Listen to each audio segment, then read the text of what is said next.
You see this defense every day in a fall case in a nursing home. Well, we did everything we could. People fall. She was old, and we took all reasonable steps. And we'll hear those words all the time, reasonable. Um, everything we could do. And those are buzzwords for a jury to say, look, stuff happens, and they're just trying to hold us responsible. My name is Saul Gruber, and at Gruber Trial Consulting, we help lawyers all over the country in preparing their nursing home case and getting ready to go to trial on the case. And we hear that defense all the time. And we've talked about the nursing home lens, which we've seen a video to, and it's something I encourage everyone who handles these cases to go take a look at again, because that's really the way you have to frame the case. But we also talk about the accident regulation in FTAG, and that's FTAG 689, and the regulation itself is 483.25D.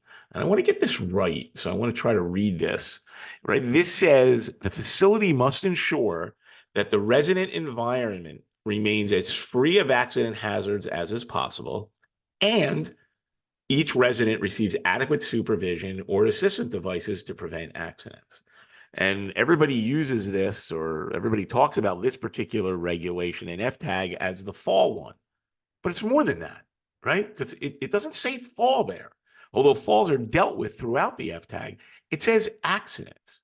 So let's think about where else we can apply this particular regulation. I just hung up with a client who had questions about a choking incident where a resident was allowed to get to a plastic baggie from the cart the lunch cart that was always used to give sandwiches. They ate the baggie, choked, was saved, then 2 weeks later did the same thing and this time died.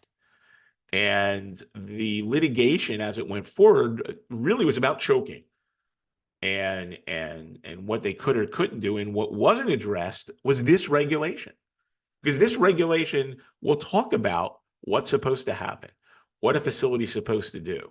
And let's think about that for a minute. When we look at this regulation and apply the nursing home lens, if a nursing home understands that a resident took a bag, put it in her mouth, attempted to eat it, and choked,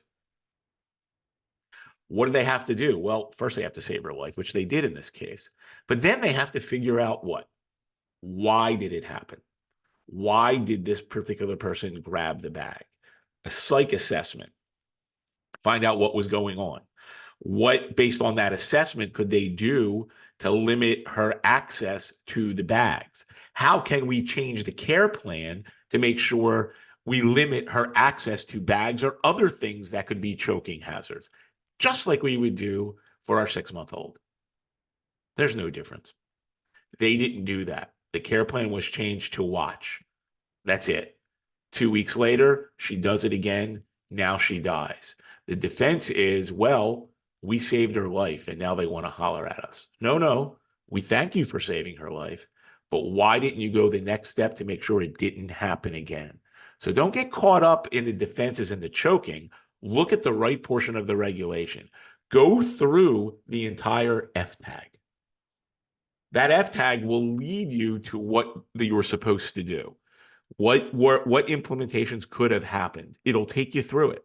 In this particular case, as I'm looking at the FTAG in front of me, it will say things like I just said.